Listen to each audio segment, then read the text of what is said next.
Kenapa Mudanesia? Kenapa pemuda Indonesia? Karena sekarang itu kita insya Allah sama-sama tahu Indonesia sedang berada pada masa-masa keemasannya. Betul. Namanya bonus demografi. Sebuah kondisi yang pernah terjadi 600 tahun yang lalu. Sebenarnya anak Indonesia itu potensinya besar. Yeah. Sebenarnya anak Indonesia itu baik-baik kok. Cuman karena terkondisi sama lingkungan, Keluarga. sama ya bisa jadi juga keluarga. Istilah generasi rebahan itu memang lagi jadi PR. Betul. Pemuda sekarang yang dibully dengan istilah generasi strawberry, malah ada yang ngebully dengan istilah yang lain, generasi duren. Di luarnya kayaknya garang, berduri gitu ya, gahar, tapi dalamnya lembek. Nah, maka Budi Utomo jadi simbol kebangkitan nasional. Ternyata kebangkitan nasional bermula dari anak SMA, anak muda. Bicara persatuan Indonesia, bukan orang-orang tua ternyata yang ngumpulin melalui toa gitu, enggak. Tapi anak-anak muda.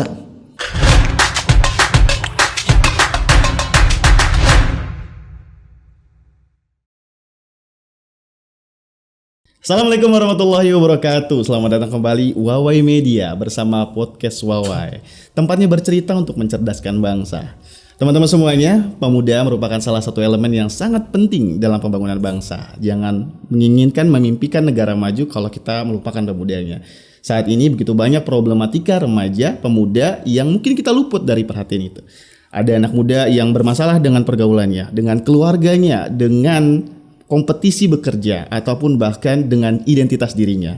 Nah, ada satu harapan besar di mana ada sebuah gerakan, sebuah komunitas yang ingin mengajak anak-anak muda untuk kembali mengejar cita-citanya dan juga mengerti tentang identitas dirinya. Bersama saya Agung Dinov dan kita akan sharing-sharing santai bersama salah satu praktisi yang disebut sebagai Mudanesia. Nah, sudah kita akan coba sambut, ini dia pembicara kita. Assalamualaikum Kak Suhendra.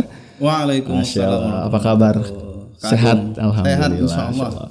Bernama Suhendra, beliau merupakan seorang yang dulu pernah aktif di dunia teater, pernah aktif di dunia bisnis, dan juga merupakan trainer nasional. Sekarang kembali di dunia trainer ya Kak Suhe ya. Dan lebih suka disebut sebagai Kak Suhe. Dan Masya Allah Tabarakallahnya, beliau juga merupakan seorang penulis yang sudah menulis 2 buku. Yang pertama adalah Nyontek Plus, dan yang kedua yang saya pegang yaitu adalah Mudanesia. Nah, langsung aja ya, sudah kita akan sharing dan kenalan dulu dengan beliau. Dulu pernah aktif di dunia teater Kak, pernah aktif di bisnis. Nah, sekarang kembali lagi dunia trainer ya Kak ya. Gimana tuh ceritanya Kak?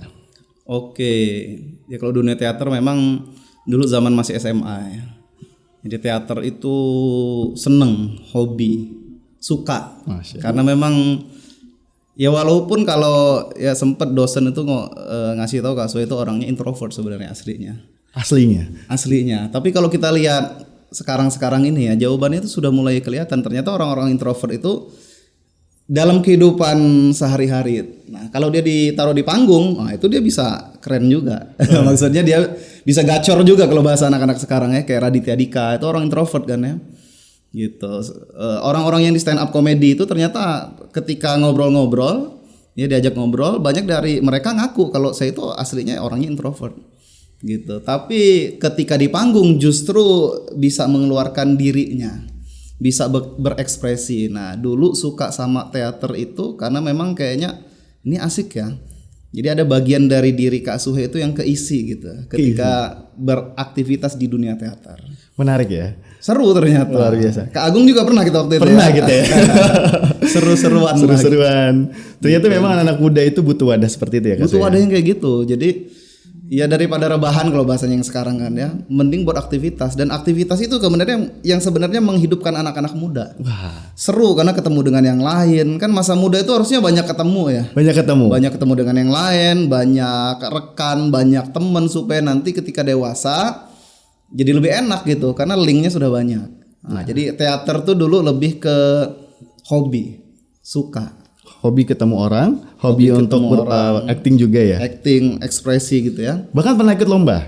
Pernah, dulu pernah. Dan juara? Juara pas waktu itu jadi sutradara. Wah, luar ketika biasa. Kalau lagi mainnya sebagai aktornya waktu itu nominasi aja. Gitu. Jadi dapat nominasi tapi belum juara. Dari dunia teater lalu mengenal dunia bisnis. Nah, dunia bisnis mengenalnya di waktu SMA juga atau yang lain? Oke. Kalau bisnis tuh sebenarnya mulai kenal setelah lulus dari SMA gitu. Tapi kalau ngelihat relasinya gitu, connect-nya itu kayaknya karena di teater kemudian jadi tertarik dengan dunia training. Jadi nggak ke bisnis dulu, Kak Agung. Oh gitu. Jadi aktif dulu di dunia training. Nah ketika di dunia training itu mungkin orang ngelihat nih, orang nih kayaknya bisa nih gitu ya, suka ngomong gitu kalau di panggung, hidup gitu kan ya.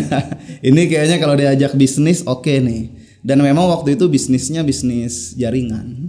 Kalau kata orang-orang sekarang tuh MLM. Tapi memang jadi berkembang ya. Jadi dari teater akhirnya mencoba dunia training yang memang di situ kita butuh ekspresi juga ya. Dan akhirnya berkembang di dunia bisnis. Nah gitu. Jadi karena memang hubungannya nggak jauh-jauh ya. Jadi bisnisnya juga lebih ke menginformasikan tentang produk ke orang lain. Jadi kayak training juga sebenarnya. Jadi menginformasikan produk ke orang lain. Nah ternyata banyak yang connect, banyak yang kena, bisnisnya jalan. Dari satu bisnis jaringan, jadi jaringan ya dulu ya.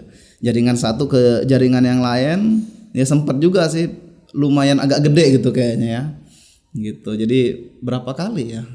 Kalau seingat saya yang aktif di dunia jaringan, bisnis jaringan tuh kayaknya 4 kali. 4 kali. Yang terakhir kita bareng-bareng ya. Iya. Kita pernah belajar bareng, kerja sama bareng, dan luar biasanya Kak Suhe sekarang yang dari dunia bisnis kembali ke dunia training, kembali ke dunia anak muda, remaja. Bahkan katanya sempat menjadi tempat curhatnya para ibu-ibu, para emak-emak nih, gitu. Tentang dunia anak muda. Benar nggak Kak Suhe? Iya benar.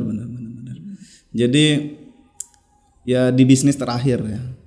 Itu menurut saya pencapaiannya ini secara pribadi ya kayaknya oke nih, cukup luar biasa. Dari bisnis itu ya penghasilannya lumayan gitu ya. Jadi sempat masuk ke rekening waktu itu Agung, happy banget tuh, 120 sekian juta gitu. Oh ini penghasilan sekali ditransfer gitu. Keren juga gitu. Dan dari situ bisa ya naik kapal pesiar, jalan-jalan ke 3 negara, bisa ngambil mobil waktu itu ya, walaupun bukan mobil yang baru ya. Tapi untuk anak muda yang baru nikah punya pencapaian kayak gitu tuh kayaknya waktu itu luar biasa. Dan dulunya disebut sebagai introvert. Dulunya introvert dan masih sampai sekarang itu sebenarnya introvert. Saya bukan orang yang seneng nongki bahasa mana itu? Nongkrong ya. Nongkrong gitu ya. Nongkrong di kafe, kemudian ya bukan tipe orang yang kayak gitu. Lebih nyaman sendiri, explore sendiri dari rumah, ngerancang materi. Ya ngerancang kira-kira gimana nih kalau nanti buat training tuh kayak apa konsepnya. Ya sutradara juga kan kayak gitu ya. Iya benar. Gitu. Jadi kalau di dunia langsung ketemu dengan orang, ngobrol dan itu jadi kehidupan sehari-hari ternyata enggak. Tapi kalau buat konsep sendiri, dirancang sendiri untuk di-share ke orang lain ternyata malah asik. Gitu. Kenapa akhirnya kembali ke dunia training nih Kak? Oke. Dunia training itu bermula dari waktu itu masih aktif di bisnis sebenarnya. Nah, ada info bagus training tentang talent mapping. Waktu itu di Jogja. Nah, ikutlah kemudian trainingnya di Jogja. Nah, di training itu ada satu pertanyaan yang menggugah dan akhirnya ternyata mengubah. Apa itu? Pertanyaannya sederhana. Jadi si trainer pemateri ya, waktu itu bertanya, pertanyaannya gini. Setuju kan ya setiap kita adalah khalifah. Setiap kita adalah pemimpin. Terus dilanjutin lagi pertanyaan itu. Pernah nggak bertanya kepada diri sendiri, kira-kira kita kan ya khalifah nih, perannya yang Allah mau apa? Betul. Itu kan dalam ya. Iya ya. Saya ini khalifah dan setiap kita khalifah. Tapi perannya apa ya? Nah saya kan waktu itu, Kak Suhe kan waktu itu sebagai bisnis jaringan. Iya. Apakah ini yang Allah mau untuk saya jalankan? Akhirnya merenung lebih dalam lagi. Oke, kayaknya dunia training yang pure murni ya. Jadi kalau bisnis waktu itu training juga, kemana-mana juga, ngisi juga, keluar kota juga, gitu. Tapi ya diomongin intinya ada produk, gitu. Ada yang mau dijual lah. Ujungnya gitu. ada yang mau dijual. Ada yang mau dijual. Yeah. Nah, kalau training yang sekarang dijalanin itu kan training untuk menginspirasi orang lain. Untuk menginspirasi orang. Bisa jadi memang nggak closing di situ dalam tanda petik ya, nggak berubah di situ dan nggak tahu setelah itu aktivitasnya gimana ketika di rumah, ketika di organisasinya, di sekolahnya nggak tahu. Tapi saya ngelihat kayaknya nih yang Allah mau tuh di sini nih. Jadi ngajakin orang-orang jadi orang baik, insya Allah dengan cara training. Jadi bukan dengan jualan produk. Jadi bukan berarti jualan produk itu nggak bagus Iya. atau bisnis saya yang sebelumnya itu nggak bagus, enggak. Tapi saya ngerasa Allah maunya saya bukan di sini, tapi yang sekarang dijalanin. Perannya menjadi trainer. Perannya sebagai trainer. Kalau dulu kan pebisnis Iya. ya, wasilahnya training. Kalau sekarang ya training ini yang jadi hal utamanya dan saya sebagai trainernya. Dan trainernya tidak hanya lokal di Lampung, tapi juga sudah keliling Indonesia. Sudah ketemu banyak anak-anak muda tentunya. Alhamdulillah, anak muda, orang tua, sekolah juga Kak Agung. Masya Allah. Sama kayak dulu sebenarnya. Iya. Jadi dengan adanya Mudanesia ini jadi ketemu juga dengan kepala sekolah, yayasan, orang tua. Jadi kalau aktivitas kan sekarang kalau organisasinya ya lembaganya itu di PPA namanya. Oh iya. PPA Institute. Nah, alhamdulillah perwakilannya itu kurang lebih 140 kota. 140 kota ya. Nah, Kak Suhe adalah mungkin sekitar 90 sampai 100 kota udah keliling-keliling. Masya Allah, luar biasa. Ya. Belum ngitungin lagi sih sekarang detailnya tapi kurang lebih di angka 90 sampai 100. Jadi tiap pekan ini sudah ada jadwal ya untuk training. Hampir setiap pekan. Luar biasa. Enggak full tiap pekan juga. Sempet kalau dulu tuh hampir setiap pekan ya. Kalau sekarang bagi-bagi juga. Jadi di Lampung juga kita punya program dengan teman. Ya kalau di PPA kan tadi ya dari Aceh sampai Papua. Jadi udah sempet lah ngerasain jalan-jalan ke Aceh, jalan-jalan ya ke berbagai titik ya tadi 90 titik itu. Nah, dari perjalanan itu akhirnya ketemu sama anak muda dan sambil menulis juga di buku Mudanesia dan saat ini mendirikan komunitas. Komunitas Mudanesia. Apa itu Mudanesia Kak Soe? Oke, Mudanesia itu singkatan dari Pemuda Indonesia. Pemuda Indonesia. Kalau kita lihat di bawah ya tagline-nya itu Cahaya untuk Indonesia. Cahaya untuk Indonesia. Tuh, jadi kenapa Mudanesia? Kenapa Pemuda Indonesia? Karena sekarang itu kita insya Allah sama-sama tahu Indonesia sedang berada pada masa-masa keemasannya. Betul. Namanya bonus demografi. Sebuah kondisi yang pernah terjadi 600 tahun yang lalu. Waktu itu masih pada masa kerajaan Majapahit. Pernah terjadi lagi 600 tahun yang sebelumnya. Jadi bagi Indonesia bonus demografi itu dia kayak siklus. Per 600 tahun sekali. 600 tahun, 600 tahun, 600 tahun. Ya, 600 tahun yang lalu kan kita belum hidup ya. Jadi butuh waktu lama lagi tuh mau dapat momen seperti sekarang ini. 600 tahun lagi baru kita dapat momen seperti sekarang ini. Bonus demografi itu apa? Bonus demografi kondisi di mana penduduk produktif lebih banyak daripada yang non produktif. Jadi yang produktif itu sekarang lebih banyak daripada yang non produktif. Nah, untuk membangun sebuah negara kan kita butuh yang produktif. Yang produktif. Yang siap berkarya, yang siap memproduksi sesuatu. Baik dengan pikiran atau dengan fisiknya, dengan karyanya. Karena lagi banyak Indonesia itu kemudian melihat potensi besar ini, punya cita-cita besar. Cita-cita yang luhur. Bahkan cita-cita ini belum pernah tercetus sejak Indonesia merdeka. Jadi baru mulai ada tuh di 2019. Indonesia punya cita-cita namanya Indonesia Emas 2045. Itu sebutan yang sering didaungkan ya. Didaung-daungkan. Gitu. Kalau bahasa lainnya tuh visi Indonesia 2045. Indonesia menjadi negara yang berdaulat, maju, adil dan makmur.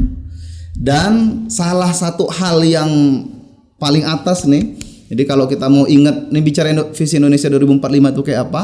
Indonesia Emas 2045 itu maksudnya gimana? Simpelnya di 2045 Indonesia itu punya target Indonesianya ekonominya.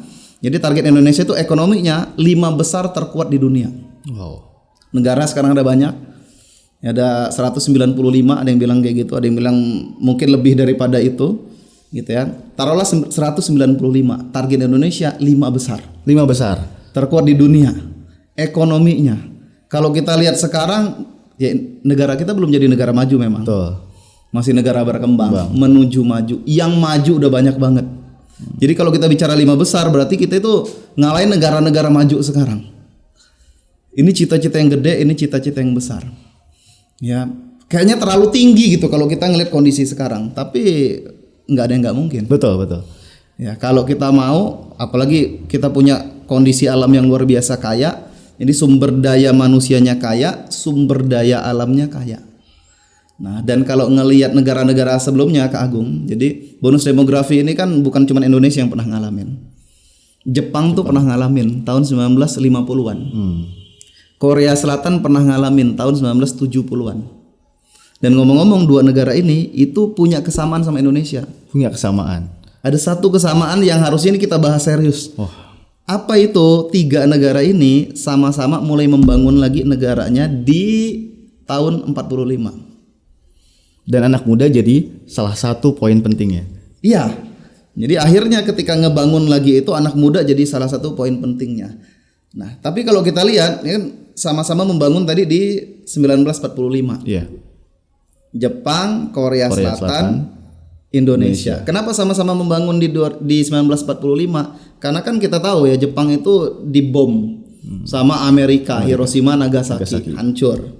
Nah, kemudian setelah hancur dia kan narik lagi nih pasukan-pasukannya. Nah, Korea waktu itu masih Korea aja dan Indonesia itu kan sama-sama dijajah dengan Jepang. Iya. Jadi ditarik. Nggak lama kemudian Korea merdeka, Indonesia merdeka. Korea merdeka 15 Agustus, Indonesia merdeka 17 Agustus. Berarti sama-sama ngebangun di bulan Agustus nih. Tapi kalau kita lihat sekarang perbedaannya jelas banget. Cukup signifikan. 2 negara ini negara maju banget. Negara kita masih berkembang. Wah. Nah, kenapa bisa kayak gitu? Nah, kalau dengar penjelasan dari para ahli, salah satu penyebabnya adalah 2 negara ini mereka mengalami bonus demografi. Nah, Jepang di 1950, Korea Selatan, karena kan sekarang ada 2 ya. Udah pecah. Korea Selatan mengalami bonus demografi di 1970. Anak mudanya banyak dioptimalkan sama mereka. Korea, kalau Jepang itu sisi industrinya, di Korea Selatan industri rumahannya. Jadilah negara maju. Jadi ada anak-anak muda, kemudian disupport dengan pemerintahnya, jadilah negara maju. Dan kalau kita lihat Jepang dan Korea Selatan bicara tentang kekayaan alam, kayaknya kita harus ngobrol dengan yakin tuh, bicara dengan yakin kekayaan alam Indonesia lebih dahsyat. Jauh lebih dahsyat dari jauh lebih luar biasa kan. Gitu. Jadi ini harusnya sih kita sambut dengan serius nih. Betul. Indonesia punya cita-cita mau jadi negara maju, 5 besar ekonominya terkuat di dunia, dan anak muda yang harusnya bergerak bareng-bareng. Maka seperti Jepang dan Korea Selatan tadi, insya Allah kita juga bisa. Amin, ini luar biasa sih. Tapi untuk mengoptimalkan anak-anak muda ini program-program apa aja nih yang mau ditawarkan oleh Muda Indonesia? Oke, nah di Indonesia Emas 2045 sebenarnya kita support pemerintahnya. Jadi untuk fokus pada nanti gimana caranya supaya jadi negara maju, Indonesia itu sudah rancang, sudah ada plannya. Nah, fokusnya itu salah satunya pilar utamanya adalah pendidikan. Pendidikan. Jadi ada beberapa pilar utamanya pendidikan. Nah, kita mau support di bidang ini. Karena ya kalau kita lihat ya Jepang dan Korea Selatan, kenapa mereka bisa jadi negara maju? Ternyata memang Korea Selatan itu sekarang minat bacanya tertinggi nomor 1. Nomor 1 se-Asia. Jepang nomor 2 se-Asia. Nomor 3-nya siapa? Indonesia? Bukan. Nomor 3-nya siapa? Nomor 3-nya Singapura. Indonesia jadi pernah ada survei, 61 negara disurvei tentang minat baca. Nah, Indonesia itu urutan 60 dari 61. Dari 61 negara. Kita satu tingkat hanya di bawah yang paling bontot, yang paling terakhir. Gitu. Jadi kita 2 besar tapi dari bawah. Dari bawah. Nah, ini yang jadi PR bareng-bareng, dan pemerintah serius banget nih tentang pendidikan, gimana caranya anak-anak Indonesia itu senang belajar. Gitu. Senang belajar. Ini jadi PR kita bareng-bareng nih. Senang belajar, senang riset gitu, senang kuliah. Nah, itu jadi PR bareng-bareng. Nah, dibuat seneng jadi ya. Dibuat seneng. Karena minat baca itu kan berarti dia berminat, berarti seneng gitu. Bukan karena disuruh, bukan karena dipaksa. Dia menikmati setiap bacaannya. Dia menikmati. Dan dia ngerasa butuh itu. Gitu. Jadi karena untuk membangun negara itu kan harus produktif. Untuk produktif ini berarti harus senang baca. Betul. Nah, gimana supaya minat baca ini tinggi lagi, senang lagi? Nah, itu salah satu yang kami lakukan melalui seminar-seminar tadi. Nah, alhamdulillah Muda Indonesia ini ketika bukunya waktu itu belum keluar, tapi sudah mulai kami roadshow tentang konsepnya. Pertama waktu itu di Timika, Kak Agung. Jauh sekali ya. Jadi waktu itu Kak Sue diterbangkan ke Timika, yang kedua ke Aceh, baru turun ke bawah, Sumut, Sumbar, terus terakhir kemarin di mana ya? Daerah Madiun kalau nggak salah. Dari ujung ke ujung. Dari ujung ke ujung. Luar biasa. Jadi sengaja di Indonesia Timur dulu, baru ke Indonesia Barat, baru ke tengah. Karena selama ini kan kalau bicara kebangkitan dari tengah ya. Iya, betul. Ya, kebangkitan nasional berdirinya Budi Utomo itu dari tengah tuh, Pulau Jawa di Jakarta. Ya, lanjut lagi dengan Sumpah Pemuda di Jakarta juga. Kemerdekaan Indonesia di Jakarta juga. Padahal Indonesia itu dari Sabang sampai Merauke. Maka ini kayaknya harus kita mulai dari timur nih. Baru kemudian ke barat, susur ke tengah. Akhirnya aktivitas KSW dalam training juga mengkampanyekan untuk Indonesia, untuk Indonesia. Anak-anak muda gabung dan juga belajar bareng di sini. Ayo, ngajakin agar anak-anak muda. semuanya senang. Betul, semuanya senang belajar, semuanya senang untuk berkarya. Karena kalau kita lihat tadi Kak Agung juga spill ya di awal, kalau kita lihat fenomena anak-anak muda kita sekarang, Betul. lumayan miris. Miris banget. Gitu. Jadi ya saya selain ketemu dengan anak-anak muda ya yang di sekolahan melalui training juga. Kalau turun ke daerah itu kadang juga menyempatkan untuk hadir ke LPKA. Apa itu, Kak? Lembaga Pembinaan Khusus Anak. Lapas. Lapas anak-anak. Ya, lapas untuk anak-anak. Jadi saya menyaksikan ketemu sama anak-anak dan waktu itu kita juga buat training. Sebenarnya anak Indonesia itu potensinya besar. Iya. Sebenarnya anak Indonesia itu baik-baik kok. Cuman karena terkondisi sama lingkungan, Keluarga. sama ya bisa jadi juga keluarga, akhirnya mereka terperosok ke jalan yang tidak seharusnya. Jadi ketika saya ketemu dengan anak-anak terakhir juga ke LPKA Lampung, ya kalau ya kayaknya ada sekitar 100-an deh anak-anak yang masuk di sana. Ya kita ngobrol, dikasih tahu apa sih yang paling banyak ya kasus ya tentang pelecehan seksual, tentang perlindungan anak, narkoba, narkotika, baru yang lainnya. Dan kalau kita lihat lagi ternyata memang pengaruh gadget tuh besar ya. Gadget ya. Gadget tuh luar biasa. Jadi tentang istilah generasi rebahan itu memang lagi jadi PR. Betul. Pemuda sekarang yang dibully dengan istilah generasi strawberry. Ya, yang dari luarnya indah kayaknya bagus tapi di dalamnya lembek. Malah ada yang ngebully dengan istilah yang lain, generasi duren.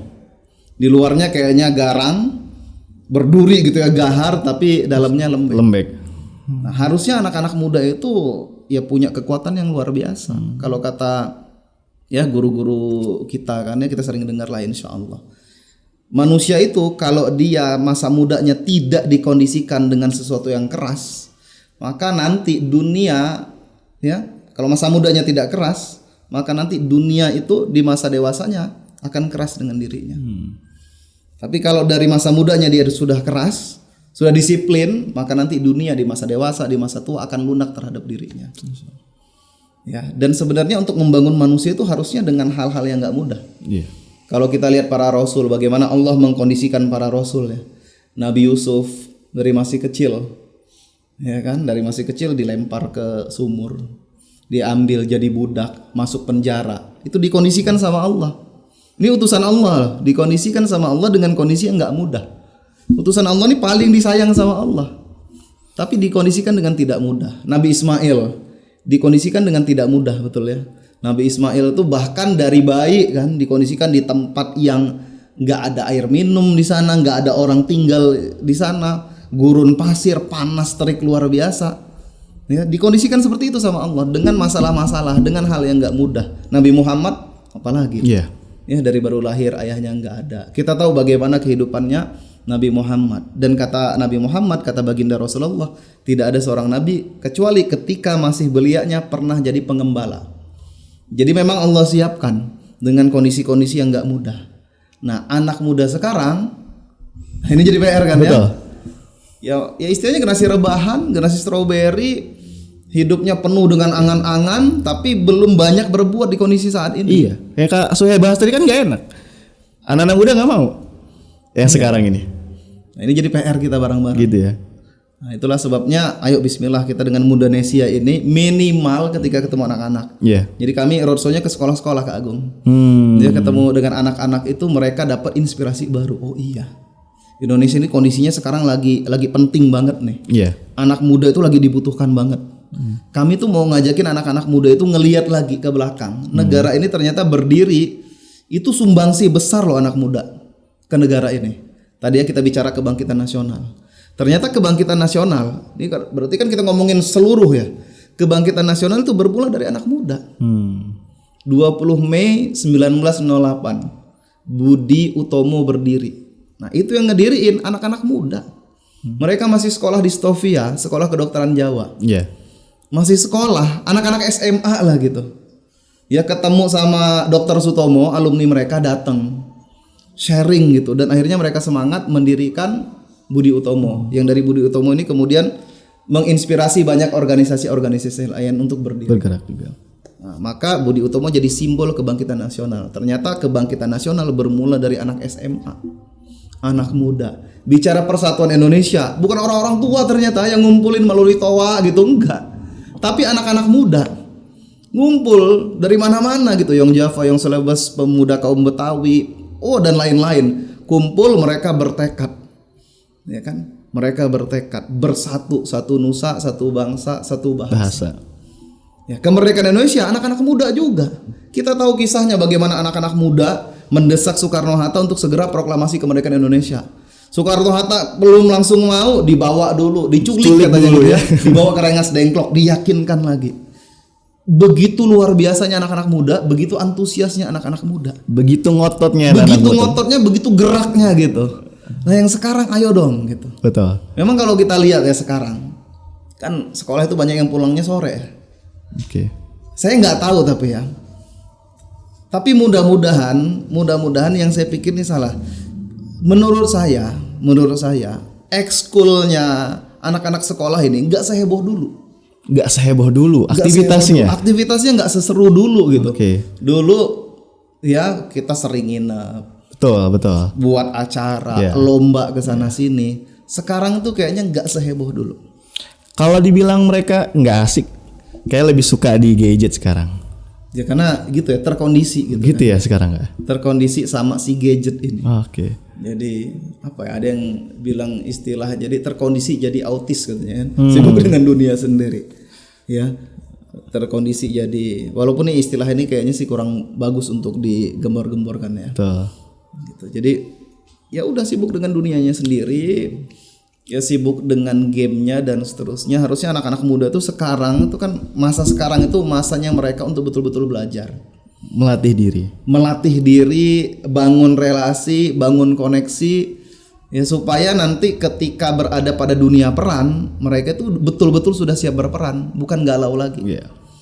Jadi kan tadi Kak Agung sempat spill ya. Jadi bukunya memang belum keluar ya. Kak Aso itu sempat mau nulis, harusnya itu jadi buku kedua. Sekarang yang kedua mudah-mudahan. Berarti mau yang ketiga nih. Mudah-mudahan. Amin ya. Judulnya Life Begins at University. Hidup itu bermula dari universitas. Kenapa bermula dari universitas? Kan ada istilah lain ya, Life Begins at 40. Kalau Kak Aso buatnya Life Begins at University. Kenapa dari universitas? Ini bicara tentang pendidikan. Karena usia TK, lulus dari TK, lulus dari SD, lulus dari SMP, lulus dari SMA, itu masa depan belum kelihatan Kak Agung. Belum jelas gitu. Lulus SD mau jadi apa? Belum ketahuan. Benar. Lulus SMP juga sama. Lulus SMA sama, walaupun tingkatannya udah yang paling tinggi di sekolah, belum kelihatan gitu. Tapi kalau lulus kuliah, itu udah jelas tuh bakal jadi apa. Bahkan baru masuk kuliah, masuk ke fakultas kedokteran, udah jelas calon dokter. Masuk ke kebidanan, calon bidan. Ke kesehatan, calon ya apa gitu ya, calon akper gitu ya, calon perawat gitu ya. Masuk di pertanian, calon ahli di bidang pertanian. Masuk di peternakan, calon ahli di bidang peternakan. Masuk di fakultas ekonomi, calon ahli di bidang ekonomi gitu. Harusnya kan anak-anak muda itu sekarang di kondisi sekolah itu mereka menyiapkan supaya nanti pas di sini betul-betul siap tinggal jadi gitu. Iya. Ini kan udah digodok banget nih. Jalannya itu udah kelihatan. Udah kelihatan udah gitu. Ada rutenya ya. Nah, yang ada sekarang mereka kan sibuk dengan apa obsesi anak-anak muda sekarang? Gamers. Ini profesi yang dulu nggak ada. Iya, betul. Sekarang jadi ada kan ya. Nah, sayangnya kok kayak latah gitu. Semuanya mau ke sana. Taruhlah ada nih profesi ini dan eksis nanti di masa depan. Kan nggak semuanya juga. Betul. Tetap ada yang jadi dokter gitu. Allah tuh sudah bagi-bagi gitu. Dokter tetap dibutuhin. Dokter tetap dibutuhin. Pakar di bidang peternakan, pertanian dan seterusnya tetap dibutuhin. Nah, harusnya anak-anak muda sekarang tuh ngelihat ke dalam dirinya. Saya ini Allah maunya jadi apa? Jadi Muda Indonesia ingin menyadarkan mereka. Salah satunya itu juga. Jadi Muda Indonesia itu punya 3 tagline. Apa itu Kak? Gitu, yang kita usung. 1, takwa. Anak-anak muda harus bertakwa. 2, karya. Anak-anak muda harus punya karya. 3, mulia. Mulia Anak-anak muda harus mulia. Mulianya dengan apa? Dengan dakwah. dengan dakwah. Dakwah itu maksudnya gimana? Menyuruh orang, ngajak orang sadar nih, Indonesia kita lagi butuh. Jadi takwa, karya, mulia.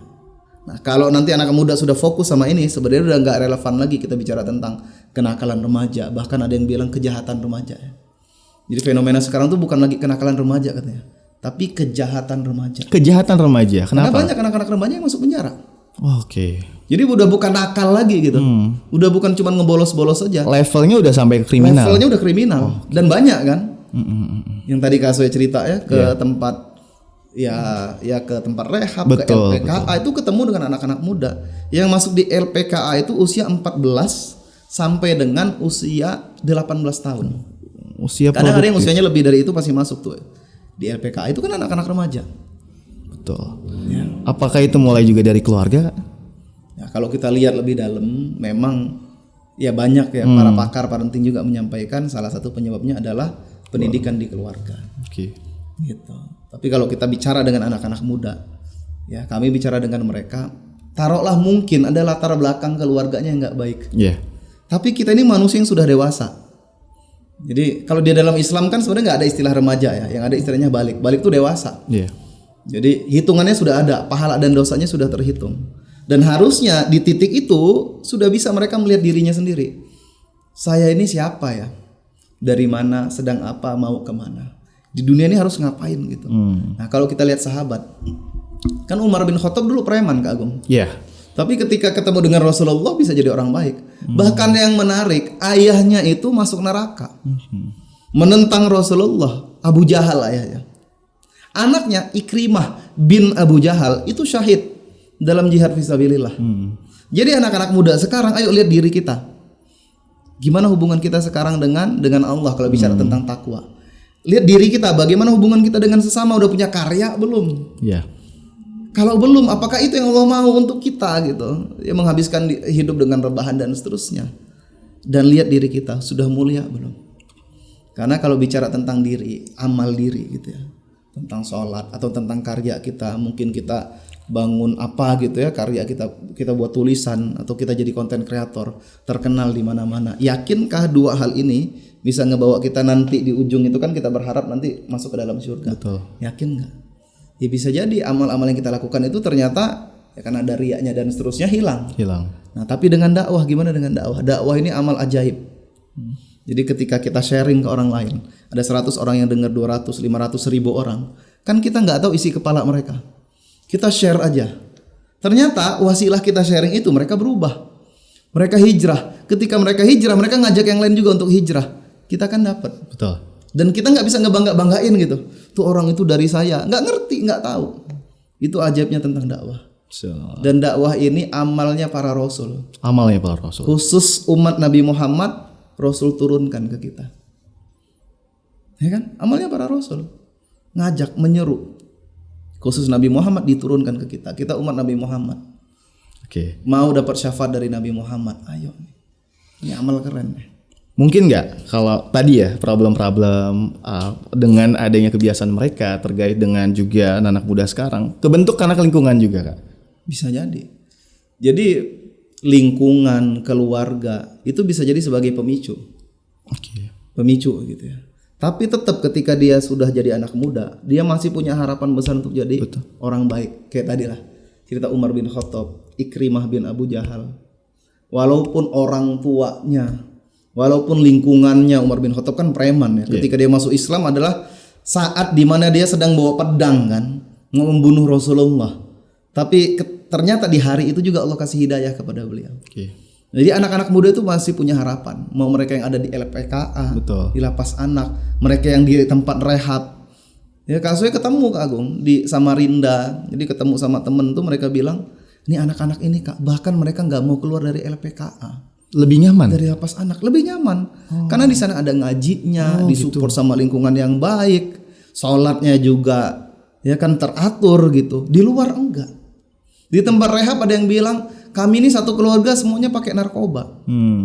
Kami nggak mau pulang lagi tempat kami. Nanti ketemu teman-teman lagi kena pengaruh lagi. Sampai seperti itu. Jadi pada basicnya mereka ini orang yang baik.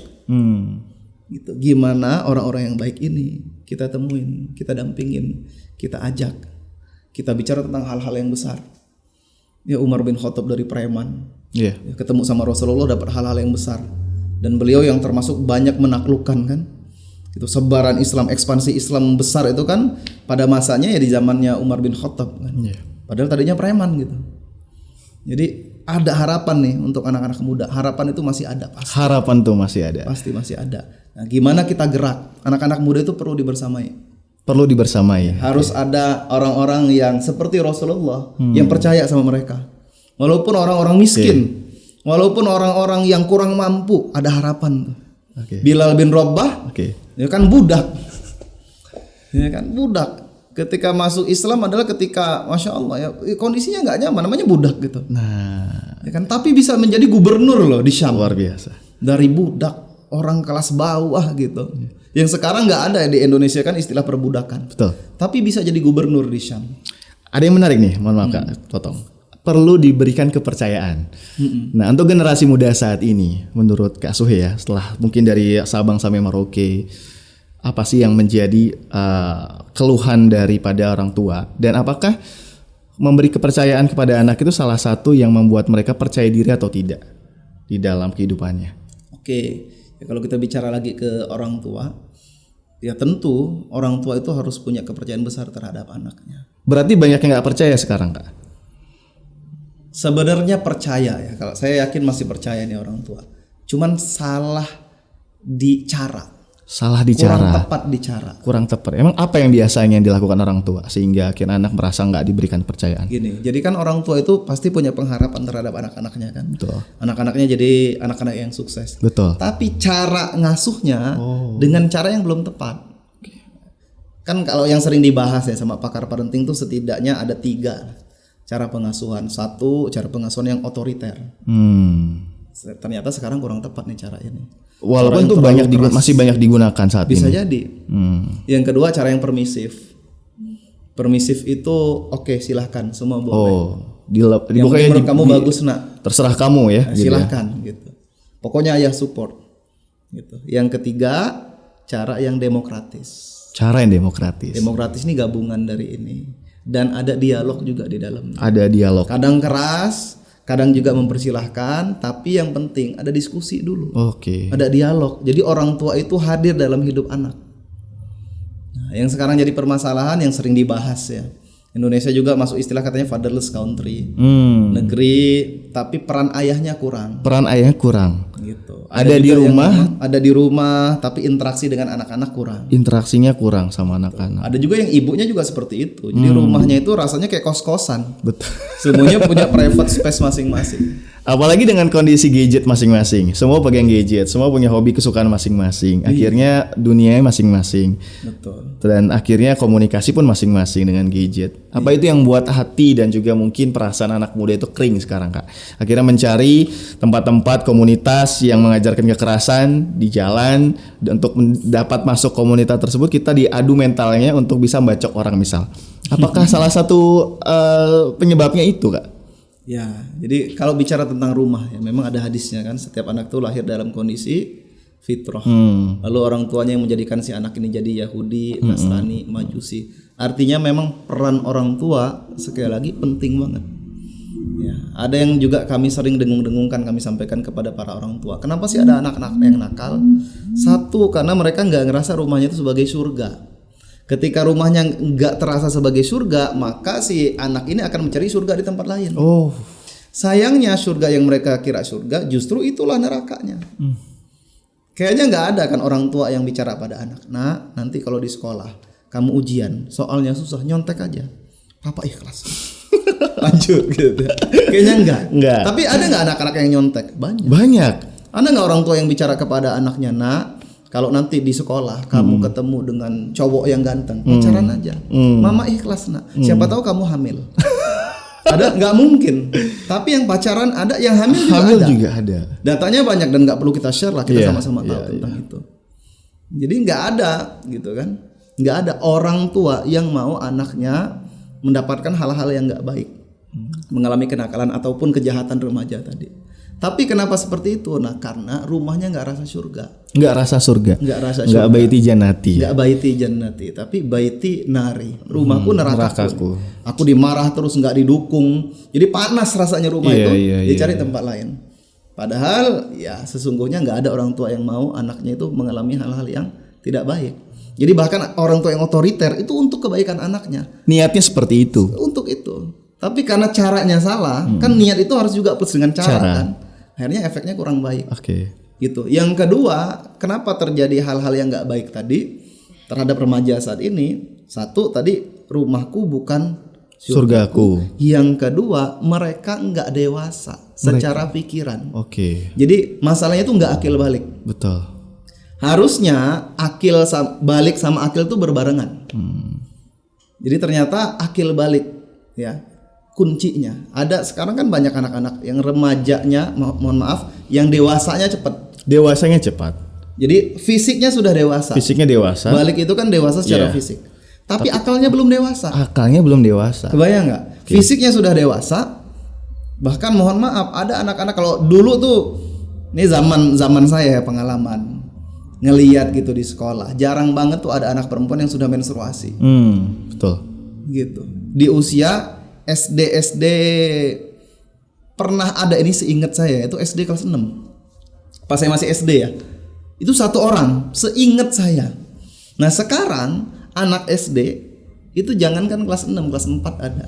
Kelas 3 ada. Bahkan ada temuan lagi yang di bawah itu. Jadi fisik sudah dewasa. Tapi pikirannya belum. Pikirannya belum dewasa. Pikirannya masih kekanak-kanakan. Oke. Ini kan bahaya nih. Bahaya. Efeknya apa? Jadi mudah ikut-ikutan. Efeknya apa? Jadi fokus pada kesenangan. Apa nih yang menurut kakak yang jadi penyebab itu? Kenapa sih anak-anak sekarang ini tentang apa? Tentang fisik dewasa Fisik duluan. dewasanya tapi pemikirannya belum dewasa. Oke, jadi gini. Fisik itu dewasa, cepat dewasa itu karena dua. Satu, makanan. Oke. Sekarang banyak fast food. Nah, ternyata itu merangsang Meningkat hormonnya juga lebih ya. cepat. Oke. Jadi itu yang membuat dia cepat dewasa. Yang kedua, tontonan. Tontonan. Betul. Tontonan, bacaan. Nah, itu ternyata juga membuat si tubuh itu berpengaruh pada tubuh jadi cepat dewasa. Gitu. Nah, akal tidak. Jadi kalau fisik itu jadi otomatis, nah akal ini harus dikondisikan. Harus dididikkan, ada 3 fase pengasuhan ya. Sekarang kita jadi bicara tentang pengasuhan ya. Ada 3 fase pengasuhan kan. Fase pertama, fase kedua, fase ketiga. 7 tahun pertama, 7 tahun kedua, 7 tahun ketiga. Nah, kalau 7 tahun pertama dan 7 tahun kedua ini tidak baik orang tua dalam menunaikannya, efeknya di 7 tahun ketiga dan seterusnya. Oke. Gitu. Jadi tentang akal ini harusnya memang orang tua turun tangan. Orang tua turun tangan mempersiapkan dan juga perlu belajar. Ya, mempersiapkan dan perlu belajar. Karena memang tantangan saat ini memang tidak hanya ke anak mudanya, Kak. Kenapa tadi sampai merempet ke orang tua? Karena orang tua punya peran juga ya untuk bisa mengarahkan, membimbing anak ya, Kak ya. Bahkan mungkin ya tadi Kak Suhe sering banget jadi tempat curhatan orang tua. Tapi Kak Suhe juga mungkin memberikan masukan untuk orang tua terkait dengan permasalahan anak. Ini menarik sih. Nah, Mudanesia buat kita akhirnya mau belajar, mempelajari anak muda, mempelajari dunia parenting, keluarga, orang tua. Menarik, Kak. Lalu gimana nih, Kak? Kalau misalkan dari kita ada yang mau belajar tentang atau mau join lah, gimana, Kak, gabung komunitas Mudanesia nih? Oke, jadi gini, komunitas Mudanesia ini untuk gerakan memang sekarang kita masih dalam awareness ya. Jadi kita turun tadi dari Aceh, dari Papua dulu tadi ya, dari Papua, Aceh, Sumatera Utara dan seterusnya. Jadi gerakan penyadaran. Kita turun ke sekolah-sekolah yang memang anak muda udah jelas-jelas kumpul di situ. Iya. Nah, jadi kalau selama ini Kak Sue bersama dengan teman-teman yang PPA tadi ada 140 kota tadi kurang lebih itu, nah itu turun ke sekolah-sekolah. Jadi ketika kami buat program PPA for Teens namanya, PPA for Parenting juga, nah kami juga luangkan beberapa hari untuk turun ke sekolah-sekolah. Gitu. Jadi untuk sekarang memang kita lebih banyak roadshow, program yang kami rancang sendiri. Nah, tapi karena Kak Sue juga sekarang domisilinya di Lampung, kalau ada yang mau kontak langsung mungkin boleh juga. Boleh juga. Ya, walaupun sekali lagi mohon maaf, ini saya secara pribadi di sosmed tuh belum begitu aktif ya. Cuman kalau mau ngelihat atau DM lah kali ya, bisa lah. Kalau di Instagram tuh @k_suhe, kalau di TikTok @k_suhe juga. Boleh nanti di bawah Sama lah ya. disertakan lah ya IG-nya atau Barangkali bisa berinteraksi di sini. betul, karena ini suatu hal yang penting lah untuk diketahui bersama, tidak hanya anak-anak muda tapi juga orang tua. Orang tua yang punya otoritas untuk bisa mengarahkan juga ya dan tempat belajar. Oke, Kak Suhe. Oke, benang merahnya deh. Sekaligus mungkin kita akan mulai akhir ke kesimpulan. Dari awal kita mempelajari tentang anak muda. Kak Suhe juga dari Sabang sampai Merauke ikuti training, apa yang jadi benang merah anak-anak muda ini, kenapa saat ini kondisinya seperti ini, dan bagaimana, apa yang harus dilakukan orang tua. Oke, saya fokus ke Mudanesia, insya Allah. Jadi saya dan kami percaya insya Allah harapan bagi Indonesia itu masih ada. Harapan kita untuk anak-anak muda masih ada. Tadi kita sudah bicara tentang Umar bin Khattab, Ikrimah bin Abu Jahal. Jadi nggak ada anak yang nakal sebenarnya, nggak ada orang jahat. Semuanya itu baik. Ya, tinggal bagaimana orang tua dan siapapun lingkungan di sekitarnya itu mensupport mereka, si anak-anak muda ini. Mensupport mereka, kita bisa jadi mentor bagi mereka, kita bisa jadi coach bagi mereka, dan kita siapkan wadah bagi mereka. Mereka punya semangat yang membara insya Allah. Fisiknya masih kuat, anak-anak muda kan, perlu difasilitasi. Jadi semua ayo kita turun tangan. Kami sekarang buat Mudanesia. Teman-teman yang lain apa tuh? Untuk anak-anak muda kita gerak bareng-bareng, kita ajakin anak-anak muda bareng-bareng. Anak mudanya yang buat sendiri bagus juga. Yang pasti Indonesia itu butuh orang-orang positif sekarang. Kita ini lagi butuh banget anak-anak muda yang siap punya karya besar untuk Indonesia.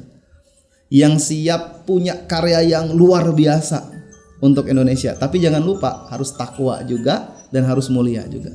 Itu insya Allah Kak Agung. Masya Allah, luar biasa. Dalam beberapa menit kita banyak belajar ya, terutama saya, karena saat ini sedang mempersiapkan generasi muda. Anak-anak kita yang mungkin saat ini sedang remaja dan menginjak kuliah sekolah, yang akhirnya kita juga harus di generasi, tidak hanya anak mudanya tapi juga orang tuanya. Dan akhirnya kita semua sama-sama bergerak, sama-sama ingin anak-anak muda generasi berikutnya menjadi generasi yang bisa menjawab tantangan zaman saat ini. Insya Allah. Amin ya rabbal alamin. Mungkin itu ya Kak ya, waktu kita yang terbatas ini, mudah-mudahan manfaat buat pendengar dan penonton dari Wawai Podcast hari ini. Dan terima kasih banyak Kak Suhe atas waktu yang luar biasa. Mudah-mudahan jadi ilmu yang bermanfaat buat Kak Suhe. Mudah-mudahan jadi amal jariah juga buat Kak Suhe. Dan senantiasa kita doakan beliau senantiasa diberikan kesehatan, keselamatan, keliling Indonesia menebar dakwah, mengajak anak muda untuk menjadi teladan dan menjadi perwakilan di Indonesia melalui Mudanesia. Ini kalau ada yang tertarik gimana Kak Suhe? Apakah sudah mulai disebar? Bisa via DM aja tadi. Via DM aja ya tadi ya. @k_suhe. Oke, langsung saja Bapak Ibu, teman-teman semuanya yang mungkin saja ingin belajar lebih banyak terkait dengan komunitas Mudanesia bersama Kak Suhe bisa langsung akses IG-nya. Mungkin itu aja teman-teman semuanya. Terima kasih atas waktu dan perhatiannya. Mudah-mudahan manfaat tetap di Wawai Podcast ya, tempatnya bercerita untuk mencerdaskan bangsa. Terima kasih, saya Agung Dinov pamit. Assalamualaikum warahmatullahi wabarakatuh.